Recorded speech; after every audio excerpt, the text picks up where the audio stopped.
manipulation. And that's exactly what the Democrats do, the party of facts. The party of, oh, if people just knew the facts, we would never lose an election ever again. The Democrats are not the party of facts, they're the party of feelings over facts. It's the exact opposite of what they say. And it's gotten to the point, it's gotten so bad that they're now trying to sell you on the idea that illegal immigration is a net positive. And well, I guess if you disagree, you're just racist or you're misinformed or you're uneducated. No, never. The facts are on the opposite side. The numbers say the exact opposite. Reality and the facts and the details and the nuance is on our side, but the emotion, the victim narratives, the manufactured sob stories, oh, they've got that in abundance. Anyways, that's it. Just wanted to tackle this narrative and bring up this video that I had saved on the back burner. Hopefully you enjoyed the video. If you did, make sure to leave a like and possibly subscribe to the channel. Thanks for watching, and I'll see you on the next one. Introducing the Telefriend Credit Check. Hey, check this out. I just got my FICO score for free with the Experian app. Try it.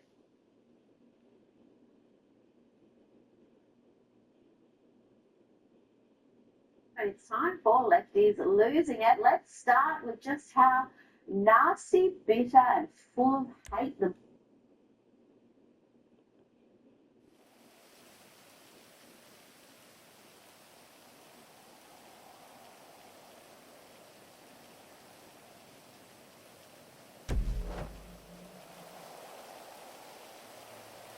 It is Monday, March 31st, and Elon Musk exposing a thermonuclear story last night while performing his Get Out the Vote effort for the Wisconsin Supreme Court election, revealing a shocking surge they found in Social Security numbers issued for non-citizens over the last 4 years. This story they've been keeping under the belt while running this huge investigation over the last 6 weeks, trying to track all this down, showing a mind-blowing chart. Really, once you see the numbers, it's hard to unsee it. All of this carried out by the Biden administration. We're going to show you.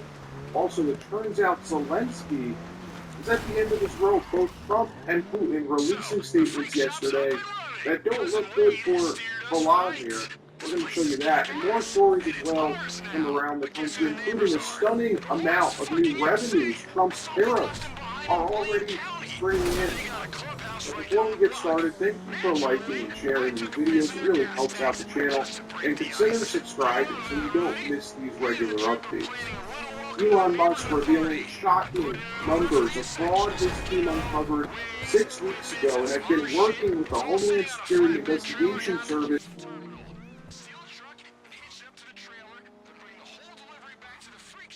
Figure this out following a trail of breadcrumbs left by former Biden officials. Good people working inside multiple agencies of the federal government had pieces of the puzzle, and they came forward exposing them to the DOJ team, but they didn't have the whole story.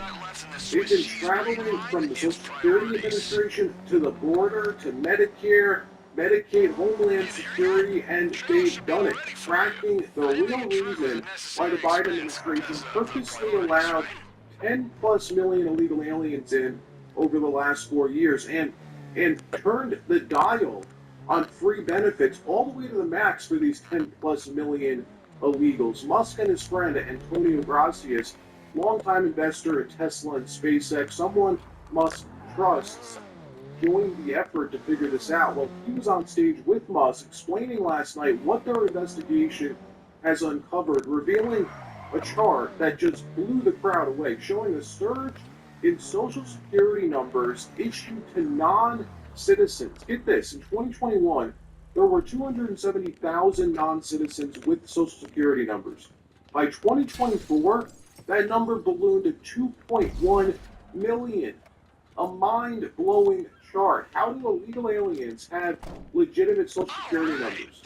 And what in the world are they doing with them? Well, watch Musk and Gracias explain this, break this down, explain how these aren't recently deceased American Social Security numbers, they aren't stolen Social Security numbers, they're not purchased Social Security numbers, no. These are real, authentic, generated, and assigned Social Security numbers issued by the Biden administration to these 2.1 million illegal aliens. You can't make this up. And watch them explain what they caught these people using their new socials for. And I'd like to welcome my friend Antonio Gracias to the stage.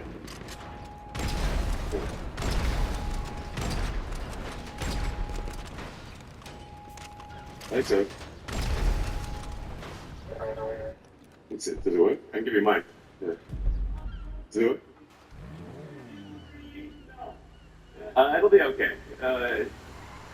I mean, Quaswell's still alive, and he went past the belts. Work. Is it working? That's not Yeah, good. so, Antonio, can you tell us what you? Antonio is helping out with the Social Security.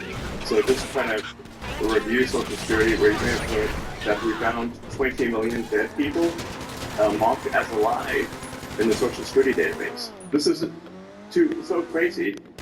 And then you'll notice there's a strange trend here, where how many Social Security numbers were issued. It's. Do you want to? Yeah, so let me get our answer. We started at the top of the system. We started at the top of the system, mapping the whole system of Social Security to understand what the problem was. And there's a lot of great people there that still this in really a lot of ways. And so that came with a big list of stuff we're working on in the person that already. But this is what jumped out. When we saw these numbers, we're like, what is this? In 21, you see 270,000 people. Goes all the way to 2.1 million in 24. These are non-citizens that are getting Social Security numbers. Yeah, this is a mind-blowing chart. Yeah, this literally blew us away. Like, we went there to find fraud, and we found this by accident. And this isn't political, by the way. My parents are immigrants. Yeah, this country's been great to us. My brother and sister all born in Spain. I'm pro-legal immigration. This is not political. This is not political. This is about America and the future of America. And there are a lot of good people in the system that pointed us in this direction. I want to honor them right now. That work in the government today, who took risks to show us these numbers and tell us what's going on. Yeah. So I want to stop for a minute. I want to honor those people today. Very good people. Very good people. I have been from DC to Social Security offices to the border to track this down.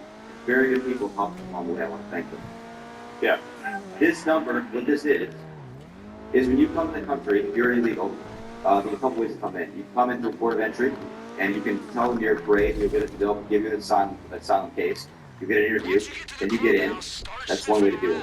Another way to do it is to just go to the border. Literally, this happened. I crossed the border for myself. Elon was there too. I went to Laredo, and I went to Bronzeville. Elon legal pass. You walk up to the border patrol officer, and you tell them you want to come in. They have a couple of choices. They can charge you with a misdemeanor or a felony under 1325, or they can make it an administrative offense, like a parking ticket, basically. They were told to do that, make it an administrative offense under the last administration. And you go walk across the border, they do what's called a release your recognizance, and they give you an NTA, notice to appear, which appear to judge. The wait times on judges are like average 6 years with a grok. You'll see it on immigration judges. There's only 700 of them. This is 5.5 million people. Okay? So what happens then? Once you're in the country and you got asylum through one of these pathways, we mapped the whole thing out, you can apply for a work document. You file a 765, it's the work form. You get this form called the 766, that's the authorization, and then Social Security Administration automatically sends you in the mail your Social Security number. No interview, no ID. This is worth just reiterating. It's not people sometimes think that under the Biden administration that he was simply asleep with the switch. He wasn't asleep. They weren't asleep with the switch. It was a massive, large-scale program to import as many illegals as possible, ultimately to change the entire voting map of the United States and disenfranchise the American people and make it a permanent, deep blue, one-party state from which there would be no escape. Look, if I hadn't seen this myself, I'm not sure I believed it. I went through it myself and mapped it, and Elon is right. This is true. The defaults in the system from Social Security to all the benefit programs have been set to max inclusion, max pay for these people, and minimum collection. That's what happened. We found 1.3 million of them already on Medicaid, as an example. We've gone through every benefit program we went through. We found groups from this particular group of people, this 5.5 million people, in those benefit programs. And then what was really, really disturbing us was why. We're asking ourselves why. And so we actually just took a sample and looked at voter registration records. And we found people here registered to vote in this population, yes. And who did vote? And we found some by sampling that actually did vote. And we have referred them to prosecution at the Homeland Security Investigation Service. Yeah. All that, yeah, already got. This is what's known as a scandal. This is a real scandal of epic proportions, something you know the legacy media won't touch with a 10-foot pole. No, they're too busy distracting us with Signalgate, the dumbest story in the world where Mike Waltz accidentally added a journalist to a group chat. Oh my lord, it's the end of the world. And I'd like to know why they only ran a sampling of the Social Security numbers. Run all 2.1 million against the voter registration database. Let's see exactly how many of these people registered to vote, because that's illegal. It's a crime both federally and on the state level for non-citizens to register to vote. There are some local elections for school boards and city councils in certain blue states that allow non-citizen voting, but that's not what we're talking about here. They ran the Social Security numbers against the federal voter registration database. That's what we're talking about. If those socials are in that database, it's game over. Now, Musk wasn't holding this rally to explain his Doge findings. He was there to get out the vote for tomorrow's election, a make-or-break race. Watch him explain to the crowd why he was in Wisconsin in the first place last night, why tomorrow's election is so critical. Roll the tape. What's happening on Tuesday is a vote for which party controls the U.S. House of Representatives. That is why it is so significant.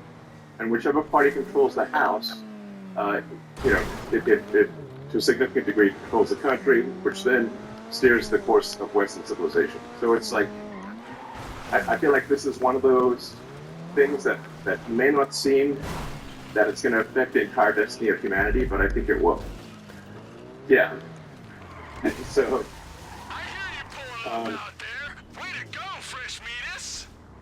it's a super big deal, and the fact that I'm here in person, like I'm not phoning it in. I'm here in person. Yeah.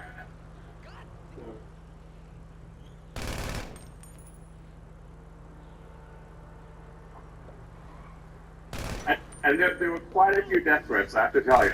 This Wisconsin Supreme Court election is tomorrow. The contest is between Brad Schimel, the conservative, and Susan Crawford, the liberal. Thus far, the largest state Supreme Court donor election. Huge volumes of outside money have poured into this race. Unprecedented levels, over $81 million in total spending thus far. An unprecedented influx of cash for a Supreme Court election. A state Supreme Court election. Key donors, including billionaires like George Soros, who funneled $5.5 million to Crawford since early February. Reid Hoffman donating big money. So did Illinois Governor J.B. Pritzker, who, if you didn't know, is a billionaire as well. This election holds the key to Democrats redrawing the congressional lines in Wisconsin and picking up 2 congressional seats for the midterms. Let's hope that doesn't happen. This could alter the course of Trump's presidency. So if you live in Wisconsin, get out and vote tomorrow. In another story, Ukrainian President Volodymyr Zelensky finding himself in the worst position since the start of the war, angering both President Trump and Vladimir Putin, rejecting Trump's new mineral deal, and to make